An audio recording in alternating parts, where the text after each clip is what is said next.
Universal News TV, votre chaîne d'information la plus crédible. La situation économique de la Côte d'Ivoire est actuellement au ralenti du fait de la tension politique qui prévaut en prélude à l'élection présidentielle. À quelques jours seulement du scrutin, l'inquiétude gagne du terrain.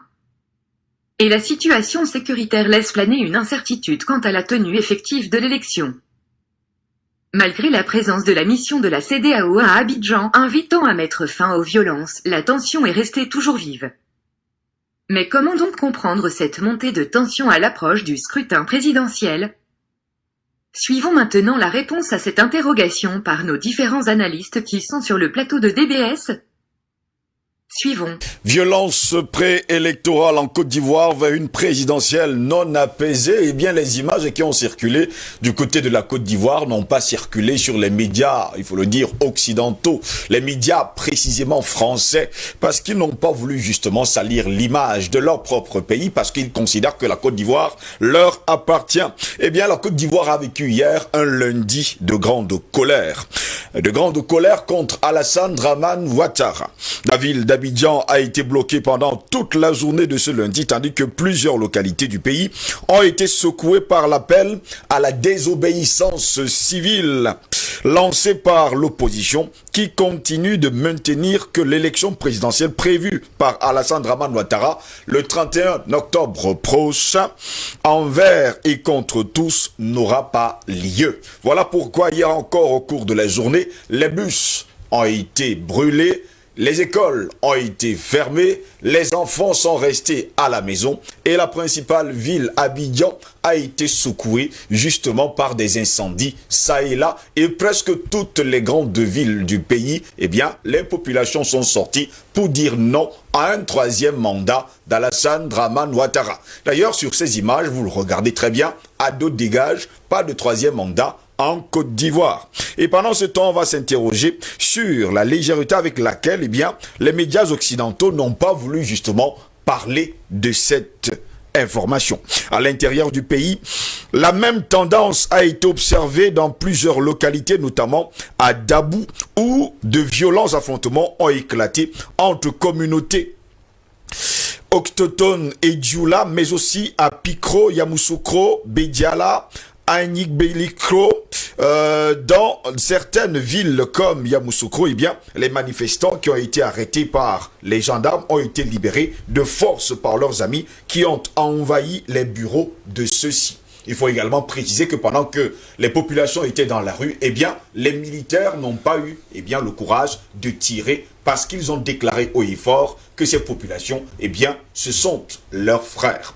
Monsieur, voilà pourquoi nous parlons des violences préélectorales en Côte d'Ivoire vers une présidentielle non apaisée. Quand nous savons, docteur Soho, je me tourne vers vous, que le 31 octobre, c'est dans 11 jours précisément. Va-t-on vers une élection apaisée ou alors tout simplement pour la continuité de la désobéissance civile? Disons que je dis d'abord bonjour au peuple de Côte d'Ivoire. Je le félicite pour son courage et pour sa mobilisation. Mais en même temps, je dis à mes compatriotes africains de bien regarder ce qui se passe en Côte d'Ivoire. Je dis à mes compatriotes camerounais de regarder ce qui se passe en Côte d'Ivoire, de voir quel est le traitement médiatique qui est fait, de voir l'attitude de la communauté internationale, surtout l'ONU et l'Union africaine, qui s'intéressent plus souvent au Cameroun, et de comprendre qu'en réalité, les intérêts des Africains ne concernent pas au cœur des préoccupations.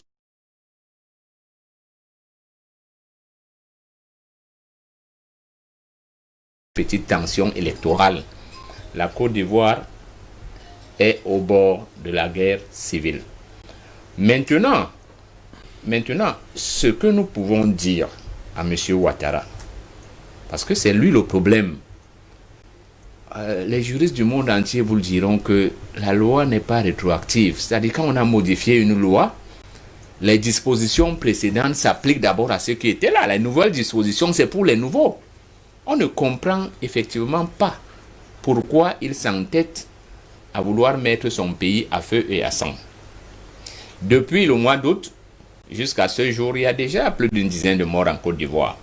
Les forces de l'ordre commencent même déjà à être mal à l'aise dans le respect de la loi, parce que les populations sont vraiment mobilisées. Et l'arithmétique politique de Côte d'Ivoire fait que M. Ouattara ne peut pas gagner cette élection, même si elle venait à avoir lieu. Seulement, le contexte social fait que l'élection ne peut même pas avoir lieu, parce qu'on a commencé à dire que le matériel électoral ne va même pas se déplacer. On a vu hier, on a vu samedi à Bongouanou, là où on a, n'est-ce pas, incendié la maison d'Afrique Genzan et l'école de son patriote de Gilbert Alamanam. On a vu que là-bas, ne peut pas avoir élection. Comment il va vouloir décider qu'il est chef d'État dans un pays comme ça? On a vu hier à Abidjan que les forces de l'ordre étaient débordées. Vous l'avez rappelé tout à l'heure. On a vu les manifestants à main nue aller libérer les personnes arrêtées. La police ne pouvait pas. Quand 400 personnes débarquent devant un commissariat, vous ne pouvez rien faire. Et puisqu'ils connaissent où vous habitez, vous abattez un enfant, là on va aller abattre votre famille. Vous ne pouvez rien. Donc là, nous sommes en train d'aller tout droit vers la guerre civile. Parce que moi, je pense, quand vous vous souvenez de ce qui est arrivé, n'est-ce pas, à Guillaume Soro, on avait dit que ses partisans avaient des armes et on a découvert des caches d'armes. Moi, je pense que l'opposition a même encore des alliés dans les forces de défense en Côte d'Ivoire et qu'ils ne veulent pas seulement passer au stade supérieur. Mais si la situation continue à s'envenimer comme on voit là, eh bien la Côte d'Ivoire est au bord de la guerre civile. Alors, ces experts de l'ONU, ces spécialistes de l'Union africaine des droits de l'homme, qui semblent trop intéressés par le Cameroun, où la crise électorale est, n'est-ce pas, dans les oubliettes depuis. Où sont-ils? On ne les voit pas. On ne les voit pas. Donc, mais, il faut dire que le problème fondamental, en Côte d'Ivoire comme ailleurs en Afrique, c'est ces mécanismes de transmission objective, n'est-ce pas, et n'est-ce pas, ouverte de pouvoir, qui font que, même quand les gens auront perdu une élection, ils se diront quand même que l'élection était juste et équitable. Il faut donc qu'on s'organise nous-mêmes en Afrique, sans attendre que les diktats nous viennent de l'extérieur. Parce que ceux qui sont à l'extérieur, tout ce qu'ils ont, comme l'a si bien dit un musicien africain, c'est du blague et tuer, c'est-à-dire qu'ils viennent nous piller, et en réalité, ils sont prêts à effacer tous les Africains pour faire de l'Afrique, n'est-ce pas, leur, n'est-ce pas, jardin botanique et zone d'exploitation de matières premières. Voilà. Merci beaucoup, Dr Soro, pour cette première prise de parole. Edmond Kouyaté, si Alassane Dramane Ouattara doutait encore de la capacité de nuisance de son opposition, eh bien, le voilà désormais averti. Steve, le problème ivoirien a un nom. Oui. Il est connu. Il ne faut pas parfois passer par 36 000 chemins pour désigner quelque chose dont le nom est connu de tous. Le nom du problème en Côte d'Ivoire, ça s'appelle Ouattara. Dramane Ouattara. C'est le nom du problème en Côte d'Ivoire. Et M. Ouattara traduit l'imposture dans sa substance réelle. L'imposture et la forfaiture. Voilà ce que représente M. Ouattara. Et donc, vous avez aujourd'hui un peuple ivoirien qui s'est levé, qui s'est mis debout, c'est-à-dire qui ont transcendé leurs divergences, leurs clivages idéologiques, qui ont transcendé tout ce qui peut les opposer sur le plan politique et qui se sont mis ensemble pour faire barrage à l'imposture qui n'a que trop duré. Monsieur Ouattara, depuis son arrivée, invité, n'est-ce pas, dans le champ politique ou alors dans la vie publique ivoirienne depuis 90 par le feu président Houphouët-Boigny, avec, n'est-ce pas, l'appui de sa femme, Madame Dominique, depuis lors, la Côte d'Ivoire n'a plus jamais connu de réelle stabilité. Ce n'est pas seulement aujourd'hui que M. Ouattara essaye de s'imposer par tous les moyens et au prix du sang et au prix de beaucoup de vies en Côte d'Ivoire. C'est depuis 1994. Et en 2002, dans les années 2000, il a continué avec des coups d'État. Et en 2002, il a mis en place une rébellion, c'est pas moi qui le dis, c'est la personne qui a piloté cette rébellion, Guillaume Soro, qui l'affirme et qui dit que Ouattara est devenu président grâce à une rébellion qu'il a financée et que moi j'ai pilotée. Et donc, en 2010, avec l'appui, je vais dire, de ses partenaires extérieurs, vous les appelez souvent communauté internationale, je rappelle que communauté internationale c'est une nébuleuse parce que personne ne peut me dire où se trouve son siège social, personne ne peut me dire qui en sont les responsables véritables. Sauf que lorsqu'il faut perpétrer des forfaitures, surtout dans nos pauvres pays africains, on essaye d'habiller ça, de maquiller cela avec des terminologies qui vont égarer tout le monde et on essaye de couvrir ça avec un rideau et tout le monde se cache derrière ces rideaux pour dire communauté internationale. Ayons le courage de dire les choses telles qu'elles sont. En 2010, M. Nicolas Sarkozy, Nagui de Boxa, d'ailleurs à l'époque président de la République française, intime ami de M. Ouattara, a décidé d'imposer celui-ci en Côte d'Ivoire comme président, n'est-ce pas, par des chars français, des canons français, des grenades français. C'est comme ça qu'il a bidouillé. On sait comment ça se passe au Conseil de sécurité. Il a bidouillé une espèce de résolution onusienne et avec l'appui de Choi, qui était le représentant onusien justement en Côte d'Ivoire à l'époque, ils ont réussi au prix de beaucoup de vies. On parle de 12 000 personnes qui ont été tuées lors de cette opération. Imaginez-vous, 12 000 personnes. Et ça, ce sont des chiffres minorés parce qu'on ne veut pas heurter la sensibilité. Mais très honnêtement, nous savons qu'il y a eu au moins 2 fois ce bilan en Côte d'Ivoire. Alors, à ce prix, on a imposé ce monsieur à la tête, n'est-ce pas, de ce pays-là, de la Côte d'Ivoire. Et on a cru bon de déporter celui qui avait reçu la faveur dans les urnes des Ivoiriens, le président Laurent Gbagbo. On l'a déporté, n'est-ce pas, à la CPI pour le juger, soi-disant c'est lui qui est le responsable de toutes les exactions, de tous les crimes qu'il y a eu. La CPI, les juges de la CPI nous ont donné raison, nous qui disions que c'était faux et archi faux. Et aujourd'hui, les Ivoiriens, pendant 10 ans, depuis 2010, ils ont avalé leur bile. Ils ont mâché leur bile. Quand je dis avaler leur bile, c'est-à-dire ils ont mâché l'amertume. Ils se sont dit, 10 ans dans une vie publique, on peut supporter, on peut accepter.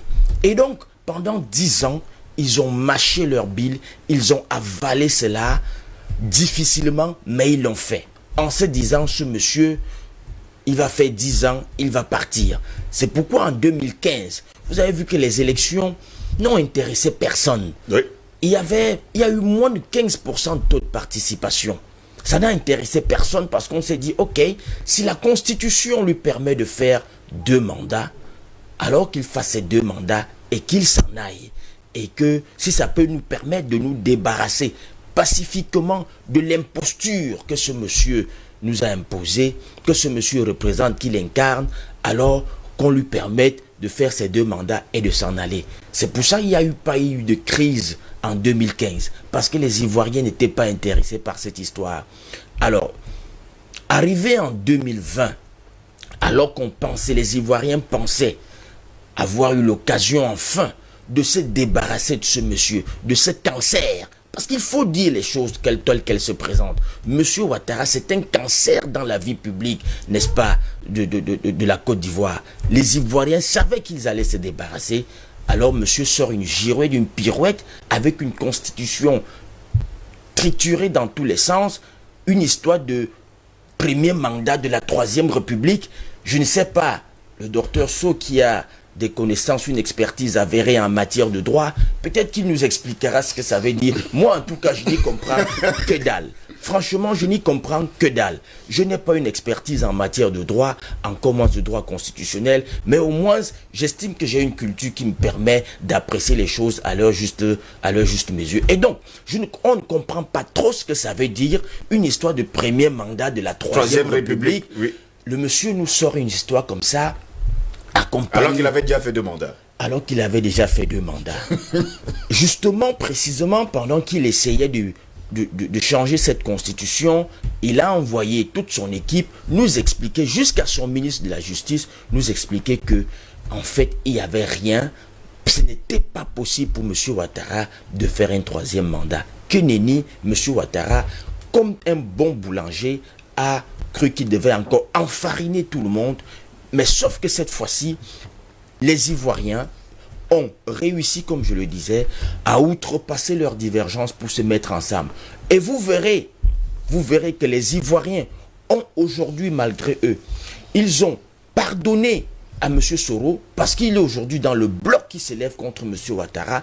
Il en est même presque, n'est-ce pas, le pilier. Ils ont pardonné à M. Soro. Preuve que dans une maison, les enfants, lorsque les enfants de la maison, les enfants légitimes et naturels de la maison se bagarrent, ils peuvent toujours arriver, n'est-ce pas, à éteindre leurs divergences. Mais l'intrus, on lui pardonne difficilement. Et l'intrus en Côte d'Ivoire s'appelle M. Ouattara. La preuve, c'est que le père, celui qui a piloté la rébellion, celui qui s'est mis au devant de la scène, qui s'appelle Guillaume Soro, aujourd'hui, il est dans une coalition avec tout le reste des dirigeants, n'est-ce pas, des leaders de l'opposition ivoirienne. Ça prouve que les Ivoiriens lui ont pardonné. Mais l'intrus, ce monsieur-là, M. Ouattara, qui est venu du Burkina, qui a été imposé en Côte d'Ivoire et qui est venu, vous avez vu, qui sont ceux qui l'accompagnent aujourd'hui? C'est les Kandia Camara venus de je ne sais où, c'est les tels et les tels, il les a ramassés un peu de partout. On ne fait pas ça à un pays.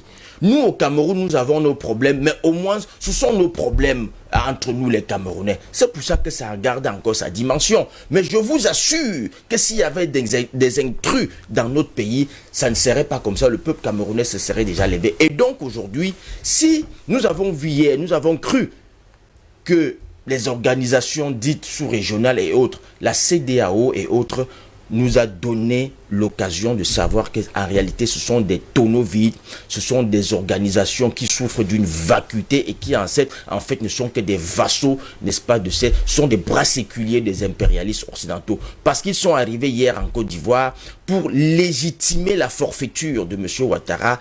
Malheureusement, ils trouveront sur leur chemin un peuple fier, un peuple ivoirien qui est debout et qui est prêt à tout pour faire barrage à cette imposture. Et la CEDEAO, nous le disons, qu'ils sachent qu'ils auront sur leurs mains le sang des Ivoiriens qui va couler. Merci beaucoup, Edmond Kouyaté. Je rappelle d'ailleurs à nos téléspectateurs que les quartiers comme Cocody, Trècheville, Port-Bouette, Marcory, jusque-là pas touchés par les régulières éruptions de violence, ceux qui parcourent les autres quartiers depuis le début de l'appel à la désobéissance civile, ont tous été contaminés hier, lundi. Pendant ce temps, André Christelle Fanga, eh bien, les grandes chaînes de télévision françaises, eh bien, n'ont même pas fait cas dans leurs journaux de ce problème en Côte d'Ivoire, comme quoi on continue à jouer au chat et à la souris. Ben, Steve, vous vous attendez à quoi? Si c'était le président Laurent Gbagbo, on allait nous montrer comment... Il est en train de tuer les Ivoiriens. Voilà. Et vous savez, l'une des choses qui me fait sourire et rire, c'est quand on accuse le président Laurent Gbagbo d'avoir tué des Ivoiriens, on fait un faux montage. Il y a je crois une dame ou deux personnes là, on verse du microchrome sur eux. Et on filme. Et on filme et on dit voilà comment le président après, les personnes se lèvent. Laurent Gbagbo est en train de massacrer les Ivoiriens. Et ils oubliaient qu'il y avait une autre caméra secrète qui était cachée en arrière. Et subitement, les gens qu'on a assassinés, on a tués, se sont réveillés. Donc il y a eu une résurrection extraordinaire. Et c'est ces images-là que M. France 24 et tout le reste ont repris en boucle, comment les Ivoiriens sont en train d'être tués. Et maintenant, on a sorti la vraie vidéo que regardez le scénario. Donc, on est habitué à ces gens.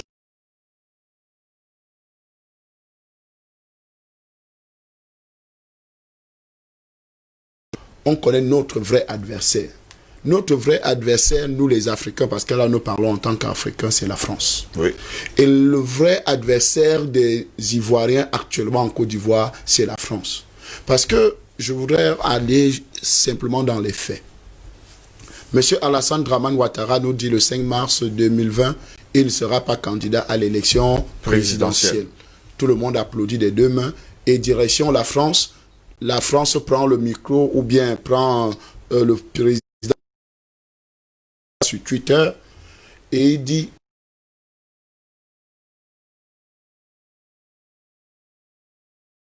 celui qui a apporté la vraie démocratie, l'émergence, le développement. Voilà ce qu'on attend des hommes politiques africains et tout le reste. Bravo, monsieur Alassane Dramane Ouattara, d'avoir montré la voie. Jusqu'à aujourd'hui, après le revirement de situation, on attend toujours un tweet, un communiqué venant de monsieur Emmanuel Macron. Donc, vous comprenez qu'on est habitué à ça. Parce qu'aujourd'hui, nous avons un individu qui est, premièrement, un sanguinaire, parce que lui, il est content quand le sang coule. Parce qu'il ne peut pas, il ne se réjouit. En fait, il se sent à l'aise quand le sang est en train de couler un peu de partout. C'est là où il se sent à l'aise, monsieur Alassane Dramane Ouattara. Parce que quand vous convoquez tous les faits historiques sur le cheminement de ce monsieur, il n'est pas seulement un cancer, monsieur Edmond Kouyaté, de la Côte d'Ivoire, mais c'est un cancer africain. Ah, ça c'est vrai. C'est un cancer de nos économies. C'est un cancer de la politique. C'est un cancer pour la géostratégie africaine. C'est un cancer pour tout ce qu'il faut pour notre continent. Parce que ce monsieur, en tant que directeur adjoint du FMI, c'est lui qui a conduit toutes les privatisations de nos sociétés africaines. Et lui, c'est lui qui a conseillé cela à nos chefs d'État. Et d'ailleurs, même il était même venu vous rencontrer un de ses amis ici au Cameroun qu'on appelle Peter Mafani Moussongue pour privatiser la Sonara. Heureusement qu'il a trouvé encore un pôle bien lucide. Il a dit, mais non, pas en moins la Sonara. Mais, malgré que les Français sont venus encore brûler la même Sonara, je sais de quoi je parle ces derniers temps. Donc, vous comprenez qu'on a un élément qui dérange tout le monde. En dehors de dire que le franc CFA est une très bonne monnaie. D'ailleurs, il sort de l'audience où? À Paris, avec Macron. Monsieur le Président, comment s'est passée votre audience avec le président Macron? Je voudrais vous dire que le franc CFA est une bonne monnaie. Mais on vous demande l'audience, comment s'est passée l'audience? Monsieur Ouattara nous dit comment le franc CFA est une bonne monnaie. Soyons sérieux là. Et ça fait 6 mois, syndrome de 6 mois, parce que monsieur Ouattara change toujours de position après 6 mois. Donc, le 5 mars, il n'est pas candidat. Après, 6 mois après, il est candidat. 6 mois avant, le franc CFA est une bonne monnaie. Finalement, 6 mois après, le franc CFA change en écho. Comment quelque chose qui est bon peut être changé? Vous comprenez que c'est un monsieur qui est habitué à des revirements de situation. Il se proclame être oufouettiste. C'est-à-dire du RHDP, Rassemblement des oufouettistes. Mais le premier à désobéir à tout ce que Oufouette a fait dans cette Côte d'Ivoire, c'est qui? C'est monsieur Alassane Dramane Ouattara. Monsieur Houphouët-Boigny, père à son âme, il a laissé une constitution qui disait que le président de l'Assemblée est le successeur constitutionnel, n'est-ce pas? C'est-à-dire monsieur Konan Bédié. Monsieur Alassane Dramane Ouattara, avec ses comparses européens, français et tout le reste, ont tout fait pour vouloir torpiller cette... Déjà de...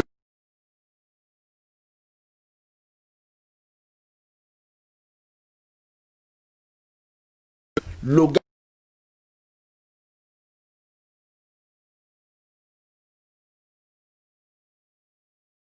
piller tout ce que Papa Houphouët a laissé pour la Côte d'Ivoire. Vous savez que le Burkina Faso est devenu premier importateur du cacao. Sans avoir une tige de cacao. Sans avoir une tige de cacao au Burkina Faso. À cause de qui? L'héritage que Houphouët-Boigny avait laissé aux Ivoiriens, M. Alassane Dramane Ouattara et sa rébellion sont allés implanter le cacao maintenant au Burkina Faso. Donc vous comprenez que c'est un destructeur, c'est quelqu'un qui n'a pas de logique.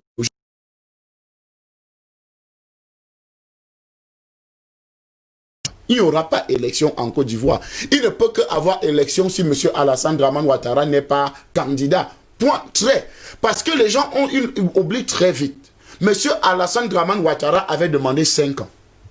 Que je veux juste 5 ans pour révolutionner la Côte d'Ivoire. Je veux juste 5 ans pour faire de la Côte d'Ivoire un Eldorado. Je veux juste 5 ans parce que je suis économiste. J'ai appris, d'ailleurs même Antoine Timi, notre compatriote camerounais, ancien ministre des Finances, ancien président de la commission CEMAC, avait dit qu'ils étaient tous en Pennsylvanie, à l'université avec M. Alassane Dramane Ouattara. Et il a dit que c'était le plus piètre des économistes qu'il ait connu.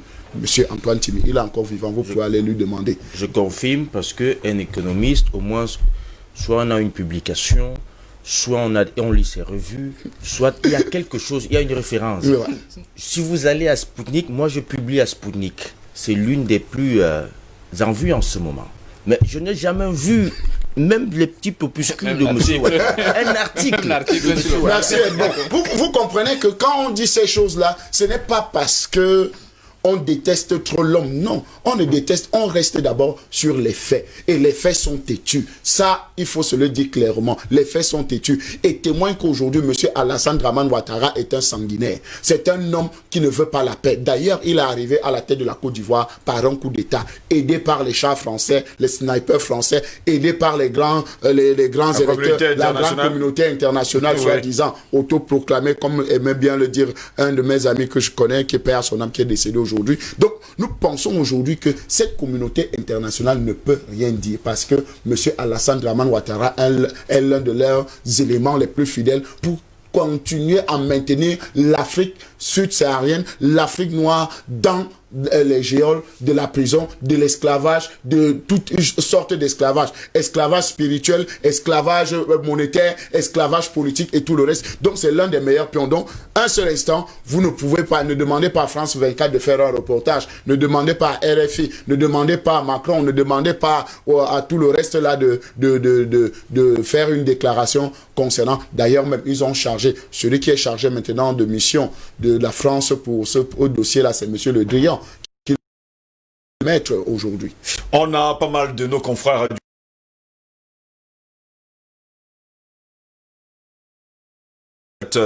D'ailleurs, pour ce qui concerne d'ailleurs l'information suivante, c'est notre confrère Joseph Titi-Niaroua, qui est le directeur de publication du journal Aujourd'hui, qui nous fait comprendre qu'à l'intérieur du pays, la même tension a été observée dans plusieurs localités, notamment à Dabou, où de violents affrontements ont éclaté entre communautés autochtones et Dioula, mais aussi à Pikro, à Yamoussoukro, à Bediala, à Nigbelekro, dans certaines villes comme Yamoussoukro. Eh bien, les manifestants qui ont été arrêtés par les gendarmes ont été libérés de force par leurs amis qui ont envahi les bureaux de vote. Les bureaux de ceux-ci. Les routes ont été bloquées à l'aide de gros troncs d'arbres ou de pneus incandescents, empêchant ainsi toute circulation.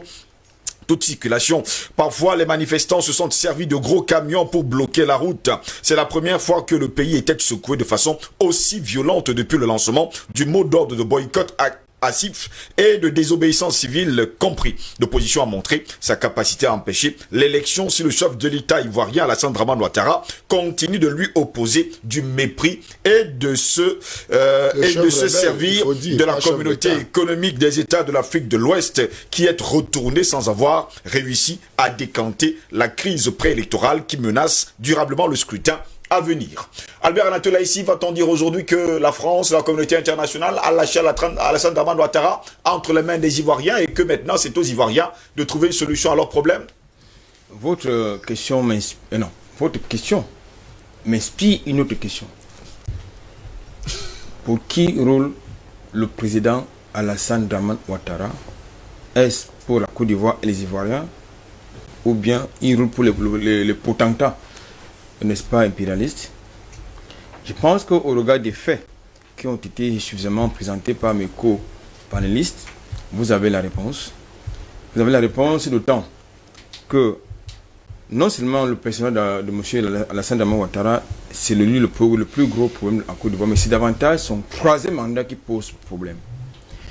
Et la CEDEAO, lorsque la CEDEAO se présente en Côte d'Ivoire, ce n'est pas pour demander à M. Alassane Dramane Ouattara de reconsidérer sa position, c'est-à-dire de retirer sa candidature et de présenter une candidature alternative.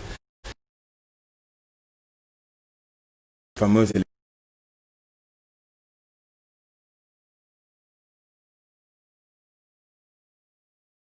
et ça respecte n'est-ce pas, tout le processus juridique et réglementaire. Malheureusement, c'est pas ça. La CEDEAO arrive en Côte d'Ivoire pour demander à l'opposition ivoirienne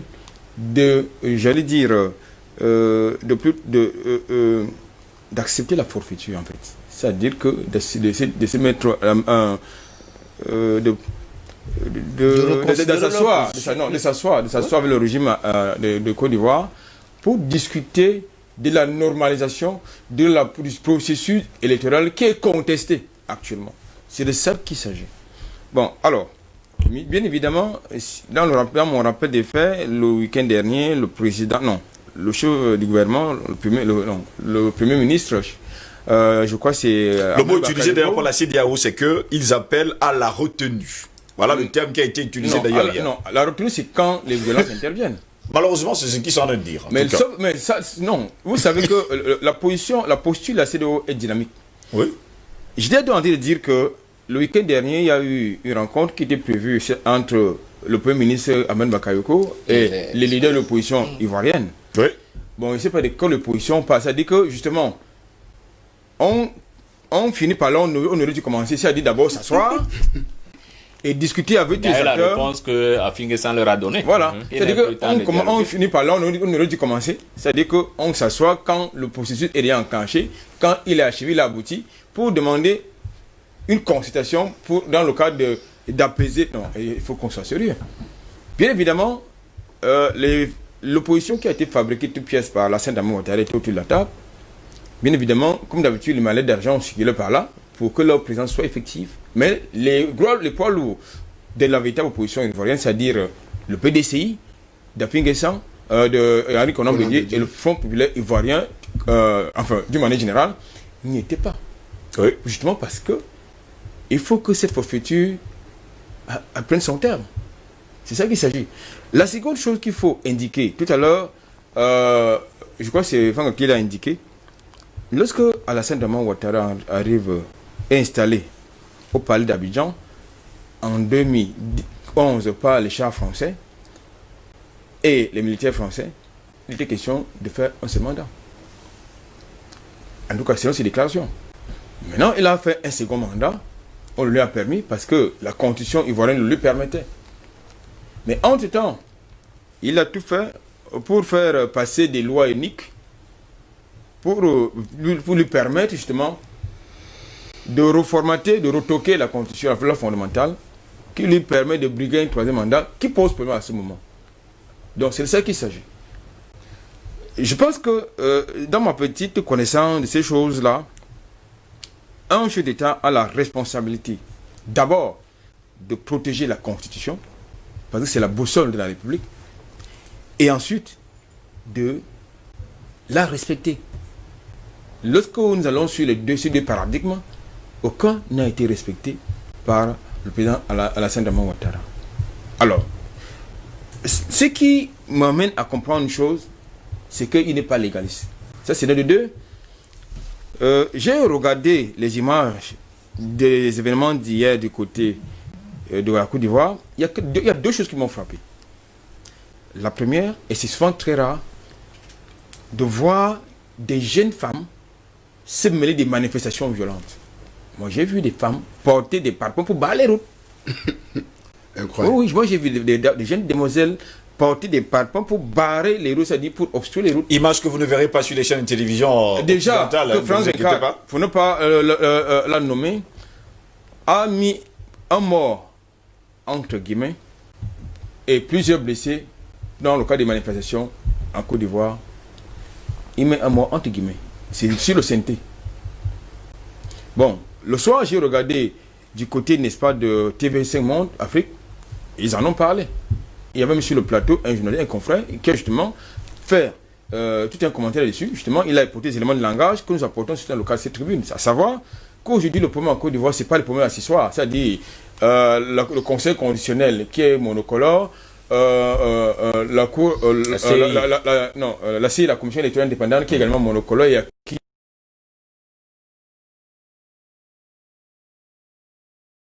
d'Alassane Draman Ouattara. Oui. C'est de ça qu'il s'agit.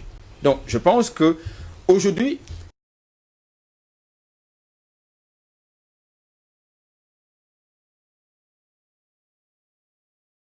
il doit pouvoir écouter la voix du peuple ivoirien.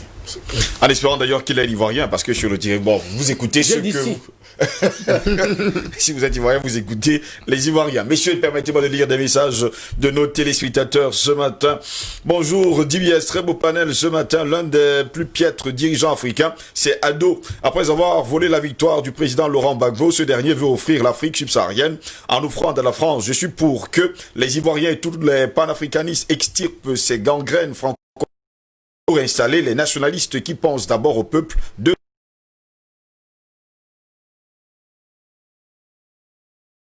ce matin, en espérant d'ailleurs, hein, bon, je pense que c'est Chris depuis la cité des Palmiers. Bonjour à vous tous. Même si Houphouët avait nommé Ouattara Premier ministre, il n'a jamais voulu qu'il soit président de la Côte d'Ivoire. Ce monsieur est un imposteur. Je suis Dieudonné du Togo. Merci à vous, Dieudonné du Togo. Bonjour, le panel Ouattara, Sarkozy, de vrais voyous en cravate, on use de la force, on tripatouille les constructions, on tue les contestataires, on ne peut se maintenir sans la corruption, on confisque la justice, on peint un peu les bords de la rue pour distraire le peuple pauvre, naïf et sans éducation adéquate, ce qui lui sert à défendre les vrais bons bilans qu'il qualifie en tout cas de mirobolants, tout en faisant fi des vraies problématiques que sont la souveraineté absolue, de l'unité africaine et tout ce qui va avec. C'est un de nos téléspectateurs qui nous écrit justement du Togo ce matin. Bonjour le panel, je suis Bamba Yakuba, j'appelle Abidjan, d'Abidjan, voilà, il écrit d'Abidjan, Côte d'Ivoire. Aujourd'hui, la faillite de l'État en Côte d'Ivoire est plus que évidente. Aujourd'hui, Ouattara arme les microbes encadrés par l'armée pour agresser la population et ça sous le regard passif de la communauté dite internationale. Nous demandons aux chaînes panafricaines de nous aider à relayer la situation actuelle en Côte d'Ivoire pour que la démocratie triomphe sur la barbarie dramanienne. Nous irons jusqu'au bout. Merci pour l'attention que vous accordez à ma chère patrie. Je ne sais pas, je pense que je vais envoyer votre image à la réalisation justement pour que vous voyez justement l'image d'hier. Vous nous avez envoyé l'image et d'ailleurs les microbes sont encadrés justement par l'armée sur la photo que vous m'avez envoyée ce matin. Permettez-moi de lire d'ailleurs ce message. Bonjour tout le monde, que cette journée soit pour nous tous. Parlons encore de la Côte d'Ivoire, c'est prévisible, ça ne doit pas être surprenant. La CEDEAO est partie pouvoir, si c'est déjà culte, si c'est déjà cuit. Les carottes, si les carottes sont déjà cuites, bon, c'est ce qu'il voulait dire, qu'ils ont été mis au feu. Ils attendent que le pays soit à feu et à sang. Ouattara partira tranquillement en France, chez lui. Mais n'oubliez pas que c'est la France qui avait imposé Ouattara à Houphouët. Quand il était mort, les Ivoiriens devaient le faire partir, mais Thabo Mbeki est où aujourd'hui? Aujourd'hui, il ne dit rien. Il faut qu'il intervienne. D'autre part, Sarkozy, Mohamed VI auront leur cimetière en Côte d'Ivoire. Dieu mettra dans leur cœur le cœur d'un soldat qui fera ce travail. Nous allons gagner cette guerre car c'est la France qui va perdre humainement et matériellement. Macron fait semblant de ne pas être au courant. C'est une leçon qu'on nous donne. N'acceptons plus qu'un Ouattara soit même directeur de Côte d'Ivoire. Ouattara ne sortira pas vivant de cette guerre. Bonne journée à vous. C'est Sikiru Tamwomo qui nous écrit justement du Bénin. Bonjour Steve, si Alassane Dramane Ouattara sort de la Côte d'Ivoire indemne pour s'exiler en France ou ailleurs, ça veut dire que les Ivoiriens sont de vrais moutons. Que non, c'est pas ce qu'il faut dire d'ailleurs. Que les Ivoiriens se souviennent du sang qu'il a versé quand il prenait le pouvoir en Côte d'Ivoire et le nombre de morts actuellement. C'est un menteur, tricheur et manipulateur, un ennemi de l'Afrique. Il doit être jugé en Afrique et condamné à vie. C'est Yoa qui nous écrit d'ailleurs depuis l'extrême nord du pays. Il précise encore, même si on pardonne à Guillaume Soro, il ne doit même pas se présenter à l'élection et doit démissionner de la vie politique en Côte d'Ivoire si on ne peut pas rétablir Laurent Gbagbo alors que tous ces vieux gens inutiles à l'Afrique doivent dégager. Merci à vous Yoa depuis l'extrême nord du pays. Bonjour Steve et à toute la grande famille de Libya Sabatinal pour la thématique de ce matin, que la Côte d'Ivoire comprenne que Dramane Ouattara ne quittera pas le trône pour aller en prison. Il a dit qu'il préfère mourir au pouvoir que d'aller en prison. Voilà comment finissent les films hollywoodiens dont Chef Bandit préfère la mort parce qu'il est conscient de toutes les horreurs et infractions qu'il a commis pendant son mandat. Donc j'apporte ici mon soutien indéfectible et vivant à tous les panafricains, à ce peuple ivoirien fier, frères et amis, de continuer à croire car la victoire est certaine parce qu'ils sont du côté de la vérité. Courage et courage, que la désobéissance civile monte encore d'un cran de jour en jour, même si ce n'est pas ce que nous souhaitons d'ailleurs, il faut le préciser. Bonjour Steve Ngoss, mon coup de gueule, j'aime... bon, je ne sais pas ce qu'il voulait dire, mon coup de gueule Ce sont ces meubles qui ornent les bureaux dans nos administrations publiques. Voilà, il parle de ce bois. D'ailleurs, c'est M. Outou Aïfoulane à Yaoundé. Bonjour, le panel Alassane Dramane Ouattara est en train de réussir son coup. Il avait déclaré « Je rendrai ce pays ingouvernable ». Et il est sur cette voie. Macron est allé fêter son anniversaire où? Et qui a chanté le joyeux anniversaire? Sachez que sur la table de travail du président de Côte d'Ivoire, il est écrit « La Côte d'Ivoire n'appartient à personne. La France peut tout faire en Côte d'Ivoire ». Est-ce que l'accepter? Voilà, le président Gbagbo a dit non, d'où la raison de sa déportation. C'est M. Outou, du côté de Yaoundé, précisément à Efoulane, qui nous a écrit ce matin. Bonjour Steve, vraiment le problème de la Côte d'Ivoire nous préoccupe toujours. Ouattara va quelques jours mettre ce pays à feu et à sang, à Gao, et la Côte d'Ivoire sera la deuxième Libye. Où sont l'Union africaine qui est toujours pilotée par l'Union européenne? Vincent toujours depuis Kara, c'est au nord du Togo. Vincent qui nous écrit depuis Kara au Togo. Bonjour le panel, le docteur Soro parle à maintes reprises d'une probable guerre civile. Veut-il reconnaître que Ado... C'est la question qu'on vous pose, docteur Soro, ce matin. Si vous voulez nous dire d'ailleurs, veut-il reconnaître que Ado a une assise nationale? Même s'il l'a pas, il veut s'imposer par la force, ce qui va aboutir à une guerre civile. Bonjour le plateau et merci à DBS TV en Afrique. Nous avons le problème de respect de loi et de parole. Les médias occidentaux parlent quand ça les arrange. Azer depuis Agoé au Togo. Là encore, il y a des messages qui tombent. Hein, monsieur, permettez-moi de lire ces premiers. Bonjour Steve, la France maintient Ouattara au pouvoir pour nous maintenir dans le CFA. C'est Adamou depuis Marois. Bonjour DBS Matin, l'avenir de la France se joue en Côte d'Ivoire.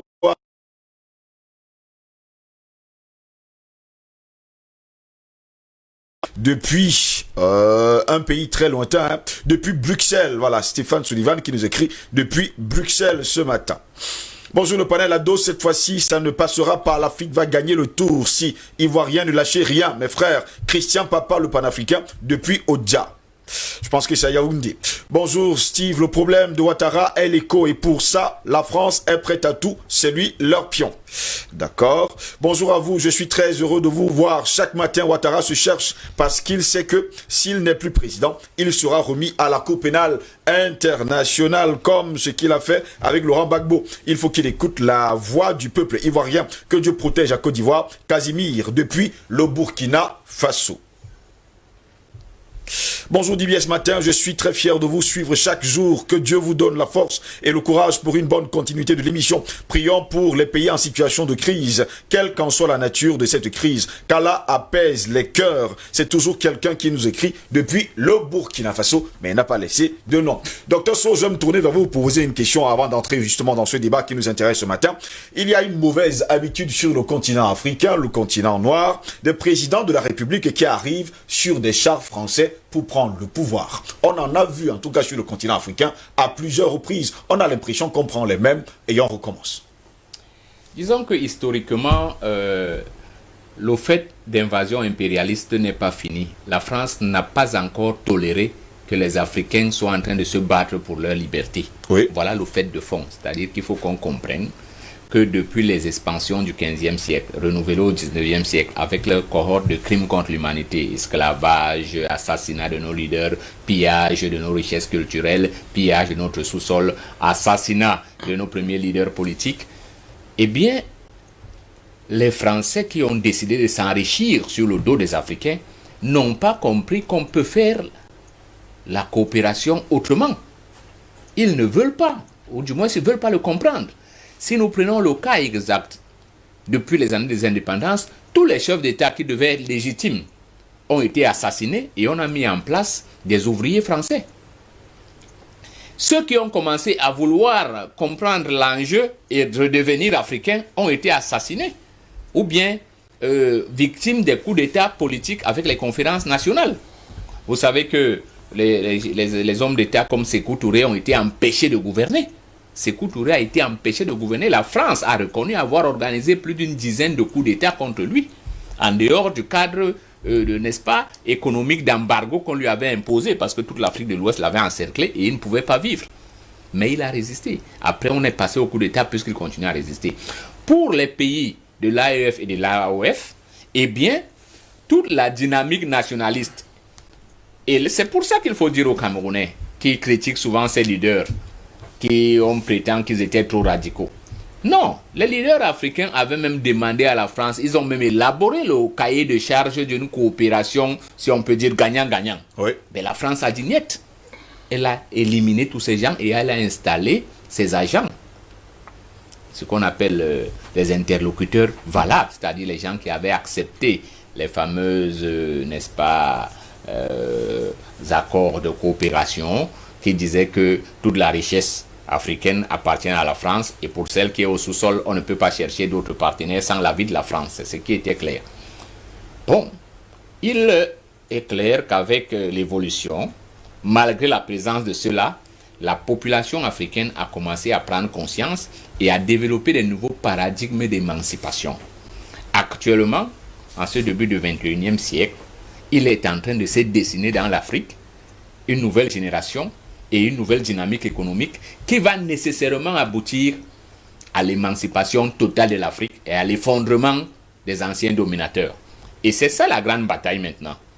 Pour certains Français et certains leaders du monde dit libre, qui est tapis dans la communauté internationale, il faut le dire, depuis les États-Unis jusqu'à certains pays en Afrique et en Europe même, il y a cette bataille. Est-ce que nous allons accepter, après avoir été battus par la Chine et d'autres pays asiatiques, que les Africains aussi prennent leur place? Et il y en a qui disent non. Et ils y vont pour tous les par tous les moyens. Pour le cas de la Côte d'Ivoire, eh bien, le colonel Palacé a écrit un livre pour dire comment ils ont installé Ouattara au pouvoir. Pour le cas de la Libye, tout le monde sait comment ça a été organisé. La guerre qui est en Syrie exactement actuellement participe de la même dynamique. Il y a les enjeux qui sont les enjeux du XVIIIe siècle. Comment on va gérer les matières premières avec le nouveau développement. Si je vous fais une petite carte, vous savez que l'Afrique centrale, en dehors de l'Asie, est la première ressource de terres rares. Oui. Les terres rares sont cette ressource minérale qui, pour toutes les nouvelles technologies, va devenir comme le pétrole au milieu du XXe siècle. Et donc, pour les pays moyens comme la France, il s'agit de mettre en Afrique les gens qui vont donner cette terre rare à la France, comme on avait donné toutes les richesses à la France, pour qu'elle puisse s'imposer aux yeux de ses partenaires. Mais nous disons à cette France que cela n'est plus possible. C'est pour ça que souvent nos postures, si nous amenons ça au Cameroun, sont gênants. Quand nous disons par exemple que oui, nous sommes d'accord qu'on a été aussi victime de cela, mais notre gouvernement actuel a quand même réussi, bon gré, mal gré, à nous installer dans une situation qui nous a évité ce que nous voyons en Côte d'Ivoire. Et donc à nous donner l'occasion de nous asseoir nous-mêmes pour dire comment nous allons faire le développement de nos fils demain. On peut ne pas être d'accord avec eux, mais ça au moins nous devons le défendre.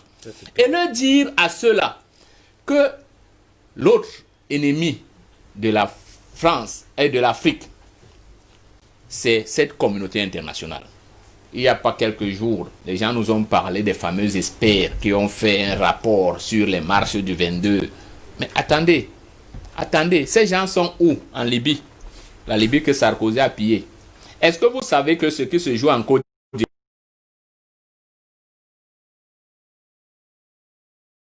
à l'international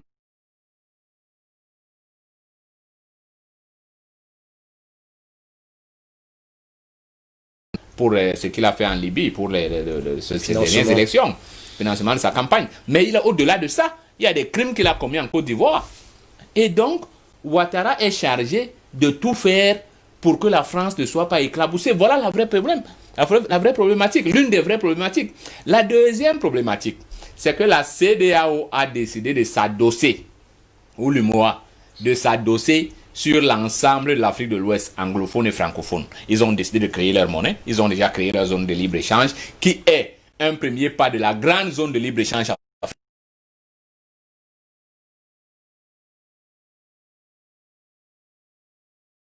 Le mieux gérer, d'après leurs experts, leurs cabinets, la monnaie dans tout le monde entier. Le Ghana est l'un des pays qui ont le mieux géré la monnaie malgré les fluctuations et les crises.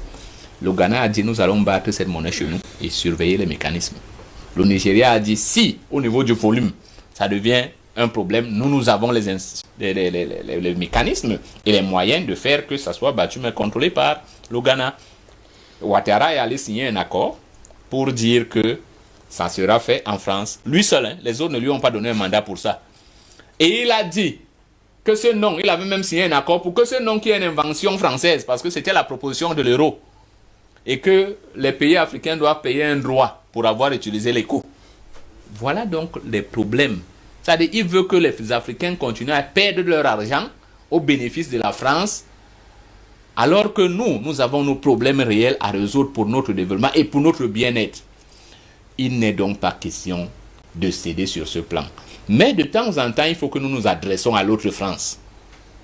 Parce qu'en France, il y a des gens qui comprennent. On nous a montré hier un député qui disait vouloir plaider pour certains Camerounais. Bon, c'est pas grave. Il y a dans le courant mondial actuellement des gens qui comprennent que l'économie de prédation internationale ne peut plus continuer parce que ça prépare une guerre. Ça prépare une déflagration qui va embraser le monde. Et qu'il faut trouver les nouveaux mécanismes de partage équitable des richesses du monde, de respect de la dignité. C'est-à-dire la liberté doit être valable pour tous les batailles.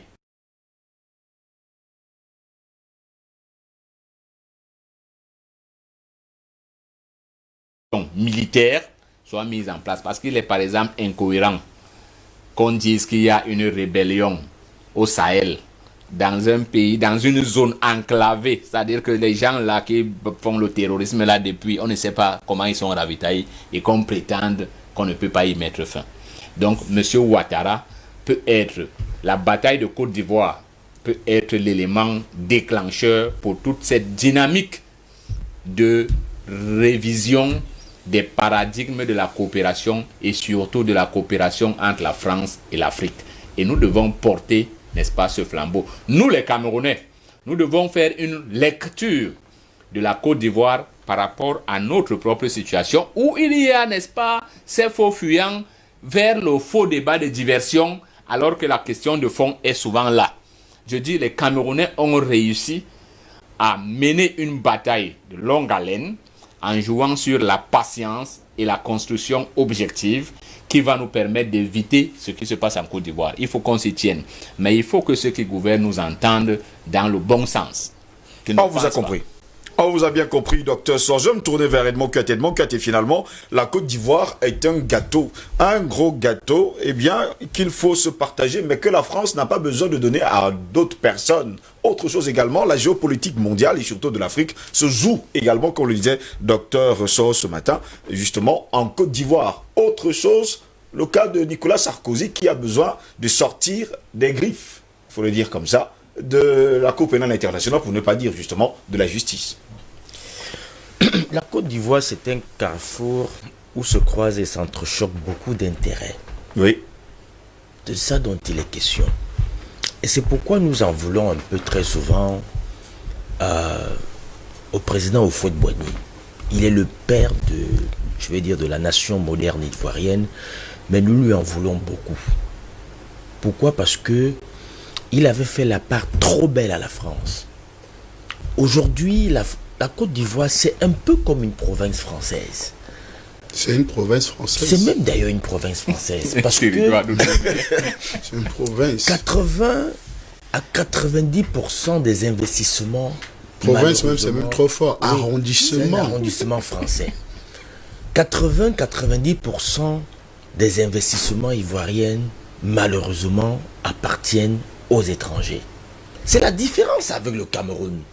C'est pourquoi, parfois, lorsque les gens veulent faire des analyses, ils veulent utiliser les mêmes lunettes pour voir la Côte d'Ivoire et pour voir le Cameroun. C'est très dangereux. Qu'est-ce qui fait le problème du président Gbagbo? Quand le président Gbagbo arrive, mais il se rend compte que même le palais présidentiel est en location. Le palais présidentiel ivoirien, c'est une propriété française. C'est en location. Il faut reverser les loyers tous les fins du mois. Mais le type commence à se gratter les cheveux. Mais finalement, qu'est-ce qui nous appartient ici? Et il veut aller poser des questions sur le pétrole. On lui dit, écoute, quand on vend ce pétrole, si on vend 1000 francs, nous on a 800, toi tu as 200 francs. Mais le type dit, mais finalement, nous on a quoi ici? On lui dit, en tout cas, c'est comme ça.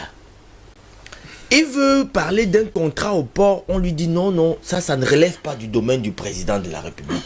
Ça, c'est la France. Il faut d'abord voir là, ça avec l'ambassadeur de France et puis attendre ce que va dire le Quai d'Orsay. Mais le type se rend compte qu'en fait, il n'est président que de nom. Il ne vaut rien. Il ne dirige rien. Il ne contrôle rien. Alors, à l'époque, il a un ministre du budget très truculent. Actuellement, il est le... Comment vous l'appelez? Il est je veux dire, le dirigeant, le leader du parti leader, justement, Mamadou Koulibaly. Il était ministre du budget. Lui aussi, il fait face au même problème. Il veut parler de certains mécanismes budgétaires. On lui dit non, ça c'est pas ton... Ça ne relève pas de ton domaine. Il dit, mais c'est quand même moi le ministre du budget ici. On lui dit, oui, mais c'est pas à toi de décider, de prendre certaines décisions. Il dit, mais finalement, je suis ministre de quoi ici? On lui dit, non, il reste là, on va te dire ce qu'il faut faire. Donc, c'est ça le problème en Côte d'Ivoire. Le problème en Côte d'Ivoire, c'est que même jusqu'aux boulangeries pour faire du pain, c'est pas pour les Ivoiriens. Donc, le président Houphouët avait fait la part trop belle à la France. Vous savez que lui-même, il a été ministre en France, ministre d'Outre-mer en France. Bien sûr. Même quand il a été président, il a démissionné 6 mois après. Il était 6 mois après. Donc, vous voyez, il était français, il se sentait français. Et donc, ils avaient, à l'époque, il avait occupé la fonction de président avec cette idée un peu trop néocoloniale en se disant, en fait, il est au service de la France. Il est là pour faire en sorte que la Côte d'Ivoire permette, que la Côte d'Ivoire soit un support pour l'évolution de la France, que la Côte d'Ivoire ait l'ensemble de ses richesses. C'est pourquoi il s'était battu pour que le cacao prospère, non pas pour le développement de la Côte d'Ivoire, mais pour l'éclosion de l'industrie française et quitte à ce que la Côte d'Ivoire reçoive quelques prébendes et tout. Les gars, ils avaient utilisé la même politique. C'était la même politique partout. C'est-à-dire que ils mettaient un président qui, en fait, n'était qu'un président de nom, mais qui, dans la réalité, était comme un représentant industriel et commercial. Donc, il était là pour valider un certain nombre de décisions qui venaient, n'est-ce pas, de Paris. Et puis, en retour, il faisait... on distribuait un peu les ressources, on lui disait, bon, écoute, sur le pétrole, nous on a 90%, toi, pour toi personnellement, tu as 5%, et puis le pays a 5%. Bon, les 5% qu'on donne, ça va permettre d'équilibrer un peu le budget et tout, permettre de, s'il y a une école à construire, s'il y a un hôpital à construire, ainsi de suite. Voilà comment ça se passait. Ça s'est passé comme ça au Gabon, ça s'est passé comme ça en Côte d'Ivoire, ça s'est passé comme ça au Togo. C'est pourquoi vous allez voir un pays, par exemple, comme le Gabon, qui avait le même potentiel d'exploitation de pétrole que Dubaï, c'est-à-dire près d'1 million de barils par jour, et un peu 1 200 000 barils par jour, mais qui, in fine, ne vaut même pas un quartier au Cameroun. J'ai dit, quand vous prenez tout Libreville, quand vous prenez tout le Gabon, pas tout Libreville, il y a même pas, ça ne vaut même pas un quartier au Cameroun. Ça ne vaut pas Bepanda au Cameroun. C'est ça dont il est question. Pourtant, j'ai dit, mais ils avaient le même potentiel d'exploitation de pétrole que Dubaï, qui est aujourd'hui un grand centre commercial mondial, le plus prisé. D'ailleurs, c'est le paradis sur terre. Donc, le même pétrole que le Dubaï a utilisé pour se construire, le Gabon aurait pu l'utiliser pour se construire, sauf que vous connaissez le scandale Elf, pour ceux qui ont suivi un peu le scandale Elf avec les Dumas et autres, avec les Chalandons et autres, tout ce pétrole est allé à la France. C'est avec ça qu'on a construit la France. Donc voilà ce qui s'est passé. Et aujourd'hui, les Ivoiriens prennent un peu conscience de cela et ils se disent, il faut qu'on sorte de cet engrenage-là. Il faut qu'on sorte de cette spirale infernale pour prendre notre destin en main. Ça ne va pas être facile. Parce que vous savez, quand une censure vous colle à la peau, elle doit vous sucer le sang. Et sucer, et même si le sang finit, elle doit vous attaquer votre moelle épinière. C'est ce que fait la France dans ses anciennes colonies. C'est pour ça qu'elle ne lâche pas prise. Et c'est pour ça qu'elle est prête au prix de toutes les vies africaines à s'imposer, à continuer à s'imposer davantage. Vous avez vu à la faveur de cette élection en Côte d'Ivoire, vous avez vu que non seulement la France avait, à travers l'opération Licorne, imposé M. Ouattara, mais elle a gardé tout son dispositif militaire. La France, normalement, après avoir installé Ouattara, ils auraient pu rentrer, mais ils sont restés. Et vous avez vu que ce dispositif a été renforcé il y a quelques mois. Ce dispositif a été renforcé. On a augmenté les militaires, on a augmenté les chars. C'est pour dire quoi? C'est pour dire, nous sommes prêts. Si les Ivoiriens veulent, n'est-ce pas, riposter, nous allons encore les écraser. Et croyez-moi, la France se fiche éperdument de savoir que 2 millions... D'ailleurs, vous pouvez même tous mourir, c'est même leur souhait. Parce qu'ils se plaignent déjà que vous avez la beaucoup d'enfants. Voilà, ça remonte. On vous a compris. Hein, voilà. Donc, ils se fichent pas mal. N'allez pas plus croire que 10 minutes pour sortir de cette édition, quand messieurs. un Africain tombe, ça fait quelque chose à la France, non. Pas du tout. Pendant ce temps, Albert Anatola, ici, le peuple ivoirien souffre depuis les années 2000. Nous sommes aujourd'hui en 2020. Ça fait quand même 20 années que les Ivoiriens meurent et souffrent énormément. Ils ont besoin de se libérer justement de ce mauvais héritage que leur a laissé justement au Houphouët-Boigny. Oui, mais cet héritage ne date pas, enfin, cette souffrance que vous évoquez ne date pas que des années 2000. Hein. Oui. La souffrance du peuple ivoirien et des pays de la sous-région sahélo-sahélienne, ça date depuis la signature des accords OCRS. Vous vous rappelez des accords de régulation des communautés des régions sahélo-sahéliennes qui l'autre avait signé avec la France, n'est-ce pas, de Houphouët-Boigny, qui avait signé avec la France, qui avait la latitude, n'est-ce pas, d'exploiter le pétrole et le gaz, toutes les richesses qui sont sur le sous-sol du Sahara. De ces régions-là, c'est de ça qu'il s'agit. Donc c'est là où tu parles, quand vous voyez ces fameux déploiements du G5 Sahel, c'est pas anodin. C'est justement parce que ils sont en train de lorgner justement toutes ces richesses-là, toutes ces richesses souterraines, c'est ça qu'il s'agit. Écoutez, moi je pense qu'il y a quelque chose qu'il faut préciser. La première chose qu'il faut préciser, c'est quoi? C'est que il faut d'abord démanteler ces accords que je viens d'évoquer. Si les Ivoiriens réussissent à s'affranchir, n'est-ce pas, de ce carcan français, les autres vont rester dans le même carcan, notamment le Niger, le Mali et les autres. Donc, ça peut faire un effet domino ou papillon quelques années plus tard. Donc, il faut donc justement d'abord démanteler ces accords CRS. La seconde chose, c'est que il faut que les Ivoiriens le sachent. Lorsque vous avez un dirigeant qui est marié à une étrangère, surtout des races blanches, pensez-vous réellement qu'il va justement défendre vos intérêts du tout? Il va défendre les intérêts de sa belle famille. Oui, parce que tout récemment, pour que Alassane Dramane Ouattara soit reçu à l'Élysée, après le coup qu'il a fait en revenant sur sa position initiale, il a fallu qu'il soit Dominique Ouattara qui a joué les médiatrices pour qu'il soit reçu, ce monsieur. Et il a été reçu. Parce que justement, M. Macron s'est retrouvé dans l'embarras parce qu'il a menti. C'est vrai que lui n'est pas très sérieux, mais on l'a fait mentir. Donc, lorsque vous avez donc un dirigeant de ce genre, il faut faire très attention. La seconde chose, il faut que les Ivoiriens reprennent en main leur dignité. Parce que lorsque vous avez tous les segments de la société, de l'économie, de la culture, qui sont entre les mains des Libanais, des Marocains, des Français, et qui en plus viennent vous manquer de respect dans votre pays, il y a un problème. D'un, vous avez une très mauvaise élite politique. Et oui, ça c'est important de le préciser, parce que l'élite politique ivoirienne, en dehors de Laurent Gbagbo, qui a voulu démanteler tout cela, toute cette fermeture, les autres, ce sont les larbins. Parce qu'ils ont le même être. La preuve de mon propos, lorsqu'il y a un problème en Côte d'Ivoire, il s'adresse à qui? Quand ce n'est pas le Quai d'Orsay, c'est l'Élysée. Parce que chaque politicien ivoirien a un parent politique français. C'est ça qu'il s'agit. Donc c'est le même système qui va se pérenniser. Donc il faut démanteler tout cela. Et ça c'est important. Aujourd'hui, qui contrôle le port d'Abidjan? Et combien que gagne l'État ivoirien dans l'exploitation de ce port? C'est vrai, les Chinois sont en train de vouloir faire une concurrence rude aux Français. Justement, il est dans l'intérêt des Français de semer le chaos, de mettre le désordre là-bas pour éviter justement que les Chinois s'installent. Donc, je pense, et puis tout à l'heure, vous avez évoqué ce que vous appelez la communauté internationale.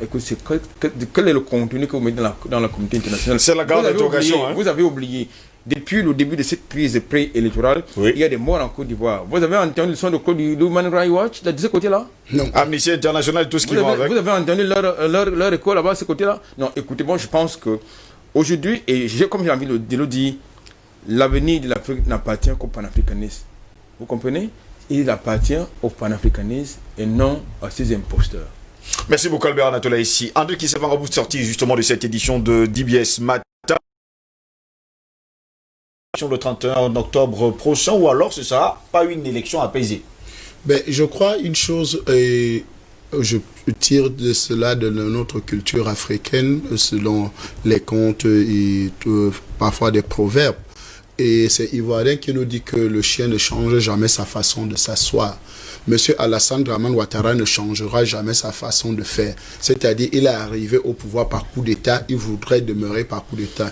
Mais comme un morceau de bois tant duré dans l'eau ne peut jamais devenir caïman, donc c'est-à-dire monsieur Alassane Dramane Ouattara ne sera jamais un démocrate, ne sera jamais, si démocratie ça existe, pour moi ça n'existe pas, c'est un mot pieux qui ne veut rien dire. Ça veut dire les malcraties. Voilà, donc c'est pour moi c'est un mot pieux. Donc maintenant quand vous regardez Alassane Dramane Ouattara, Alassane Ouattara quittera, et c'est Ivoirien lui-même qui dit encore, c'est la façon que tu viens au pouvoir, c'est comme ça que tu partiras. Monsieur Alassane Dramane Ouattara est venu au pouvoir par coup d'État et il sera chassé par un coup d'État, et je pense que s'il y aura un coup d'État, parce que la volonté du peuple aujourd'hui, ce n'est pas un coup d'État, c'est qu'on veut véritablement restaurer la dignité ivoirienne. Les Ivoiriens se sont mis ensemble, parce que quand vous regardez, c'est un combat des Ivoiriens contre les étrangers, il faut se le dire clairement. Monsieur Alassane Dramane Ouattara et tous ceux qui l'accompagnent sont des étrangers, sont des non-ivoiriens. Vous avez vu que quand il faut défendre l'honneur de toute la Côte d'Ivoire, les vrais Ivoiriens se sont retrouvés ensemble. Ils ont mis en côté leurs divergences. Konan Bédié, Afinguessan, Gimba Fori Soro Guillaume, le président Laurent Kourou-Babo, Madame Yveye Barbo et tout le monde. Parce que vous savez que Madame Yveye Barbo ne s'asseyait pas avec Monsieur Afinguessan, mais ils se sont retrouvés à un même meeting. Donc, vous comprenez que pour l'intérêt supérieur de la Côte d'Ivoire, les vrais Ivoiriens se sont mis ensemble. Et vous allez retrouver que la plupart des personnes qui causent des massacres, qui tuent des gens en Côte d'Ivoire, ce ne sont pas des Ivoiriens, parce que l'Ivoirien n'a jamais appris à prendre arme pour tuer son frère. Ça c'est clair. C'est des microbes, et la plupart des microbes sont des Burkinabés, Togolais, Maliens et tous ces Guinée, Conakry et tous ces gens qui ont été déportés par Alassane Dramane Ouattara pour les installer, leur donnant, il y a même, j'ai rencontré un Bamoun au Cameroun, un frère camerounais qui a une carte d'identité ivoirienne. Vous comprenez un peu il a reçu des mains du clan Ouattara ces derniers temps. Donc vous comprenez que ils sont dans une logique de construction d'un état de guerre, et où il n'y aura pas élection, parce que vous ne pouvez pas, dans une commission électorale, annuler 40 candidatures. Parce qu'il y avait 44 candidatures. Vous annulez 40 candidatures pour n'en retenir que 4. Et dans les 4, 2 viennent de démissionner. Parce que Afinguessan et Bédié disent qu'ils ne vont pas assez. Cette élection ne les concerne pas, ne les concerne plus. Donc il ne reste que 2 candidats. Monsieur Alassane Dramane Ouattara et Kakabé. Konan Bertin. Donc vous comprenez qu'en réalité, et Konan Bertin, on sait, selon les informations, venait de recevoir 500 millions pour aller à cette campagne-là. Les traçabilités bancaires sont là. Mais bien sûr, donc les traçabilités sont là. Donc on sait ce qui se passe. Donc Ado est seul à cette candidature, Ado est seul à cette élection présidentielle. Donc en réalité, ce n'est pas une élection présidentielle, c'est une dictature qui est mise en marche, parce que après avoir violé la Constitution, maintenant ils violent les Ivoiriens. Merci beaucoup, messieurs. Dans un instant, nous allons nous séparer. Permettez-moi de lire quelques messages. Dr So nous a très bien relaté l'histoire de l'UPC. Nous lui en sommes gré reconnaissants, mais à vouloir demander au peuple camerounais de regarder l'exemple de la Côte d'Ivoire d'un bon œil, il va un peu trop loin. Le Cameroun ne peut pas et ne sera jamais la Côte d'Ivoire. Je le connais très bien. J'ai de la famille UPCiste qui est arrivée en Côte d'Ivoire après le camp de Ouattara, la famille Massouk. Dr Serge So, excusez-moi d'avoir écorché son nom. Pour mettre de l'eau au moulin de M. Kouyaté, le ministre français de Nicolas Sarkozy, qui justifiait l'intervention militaire de la France et qui a enlevé le président Laurent Gbagbo du pouvoir, a déclaré, je cite, « D'ailleurs, il n'y a eu aucune perte en vie humaine française en Côte d'Ivoire. » Vous vous rappelez justement de cela. Bonjour DBS, le débatteur. Pourquoi vous voyez mal la candidature de Ouattara alors que même celle de Bédié n'est pas la bienvenue? Aussi à 86 ans, pourquoi pas laisser la nouvelle génération Adamou Yaouba depuis Maroua? Bonjour valeureux panélistes. En matière de troisième mandat, Ouattara est un amateur. Il ferait mieux de venir prendre des cours nocturnes auprès de son homologue Gnassingbé, fort du Togo, Delano depuis Lomé au Togo. Bonjour Steve et tout le panel. Le conseil que je peux donner à mes frères ivoiriens: numéro 1, ne plus détruire vos édifices. 2, intéressez-vous à l'ennemi commun, le boycott des produits français. Eh bien, il déclare haut et fort que votre ennemi, c'est bien sûr les Français, et c'est Joseph Legrand qui nous écrit ce matin. Bonjour chers amis, la France est comme nos frères pygmées. Il faut que nous prenions nos responsabilités. La guérilla sera mise en place. Nous allons récupérer nos frères djihadistes et faire la paix dont la France n'aura pas de place en Afrique. Les accords seront suspendus et c'est fini. Le chemin n'est plus long. Vous et moi, nous allons faire cette victoire. El Hadji Sikirou Tamomo, il nous écrit, je pense, depuis le Bénin. Voilà, il nous écrit depuis le Bénin. Bonjour DBS, c'est Latifou Mola depuis le Togo. Très fier de vous. Je vous souhaite tous le meilleur et surtout longue vie à vous. Rapidement, le pasteur a parfaitement raison, il connaît le pays. On parle justement de vous, c'est quelqu'un qui nous écrit de la Côte d'Ivoire. Bonjour, le plateau à l'avenir de l'Afrique est dans les mains de nos dirigeants. Agossou depuis le Togo. Allons-y rapidement. Et bonjour, le modeste plateau d'IBS, l'Afrique est victime d'un éternel recommencement orchestré par Paris en complicité avec nos dirigeants. Aliéné signé Monsieur Daga, l'Africain qui nous écrit depuis le Cameroun. La France a besoin de nos conseils pour qu'elle change de politique. Les Africains ont ouvert les yeux. Leur politique basée sur le nazisme totalitaire ne peut plus prospérer. Que la France change de politique comme les autres pays d'Europe. Thomson errant depuis Bédi, ici même à Douala. Elle va mourir de faim. Bonjour Steve et tes invités. Pardon, il faut inviter Paul Nken pour qu'il vienne nous expliquer le comportement démocratique de son mentor Alassane Ouattara. C'est Anani depuis le Gabon. Non les gars, vous aussi. Si tous ces présidents qui ont pris le pouvoir par le sang sortent de la même manière, les Français ne retiennent pas la leçon. Une nouvelle vague d'Africains est déjà là. Le sang poursuit Ado. Il va payer pour le sang des Ivoiriens qu'il a versé. Ce Burkinabé ne s'en sortira pas. Christian Paga depuis Odza. Ici même à Yaoundé, c'est dans la capitale camerounaise. Bonjour à vous sur le plateau. Les Africains se sont réveillés. Ado trouvera sur son chemin les peuples ivoiriens déterminés à défendre ce qui les appartient. Ayouba depuis Ngaoundéré ce matin. Pour terminer rapidement, 3 derniers messages. C'est M. Otto qui donne raison au pasteur. Voilà, on dit que c'est M. Otto. Il faut bien qu'on le dise. Il faut que les Ivoiriens fassent comme les Burkinabés, mais actuellement la majorité des Burkinabés regrettent. Mais il faut que les Ivoiriens osent. Bref, il faut que les vieux dégagent de la politique. Sinon, la France rira toujours. Eh bien, c'est toujours quelqu'un qui nous a écrit, c'est Casimir, depuis le Burkina Faso. Bonjour les confrères, félicitations à vous et merci d'avoir décortiqué la France. Vive l'Afrique, c'est Esso depuis Lomé au Togo. Docteur Serge Soro, je vous dis merci d'avoir été là ce matin. C'est moi qui vous remercie et je remercie tous les panélistes qui vous suivent tous les jours. Je crois que les Africains tirent un enseignement chaque jour que vous passez. Je suis très content de ce que vous faites et je crois que les Camerounais nous éviteront le spectre de la Côte d'Ivoire. C'est ce que je voulais dire. Merci beaucoup. André Kisselfanga, merci également d'avoir été là ce matin. Je conclue avec Genèse chapitre 4, le verset 10 qui dit que Dieu posa la question à Abel: le sang de ton frère crie contre toi, le sang des Ivoiriens entre les crier contre Alassane Dramane Ouattara, et c'est pour ça qu'il est dans cette posture-là de folie. Merci André Kisselfanga. Edmond Kouyaté, merci également d'avoir été là ce matin. Que la grâce et la paix de Dieu nous accompagnent en ce jour. Merci. Albert Anatola ici, merci également d'avoir été là ce matin. Écoutez, lorsque vous organisez une élection et que vous voyez les cas d'électeurs être volés par les électeurs, ça veut dire qu'il y a un problème. Volé et brûlé par les électeurs, ça veut dire qu'il y a un problème. Peut-on organiser une élection pour la paix? Allez justement savoir.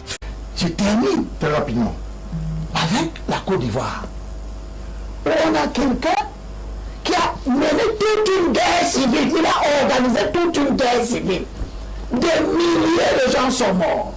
La Côte d'Ivoire a été au bord du chaos.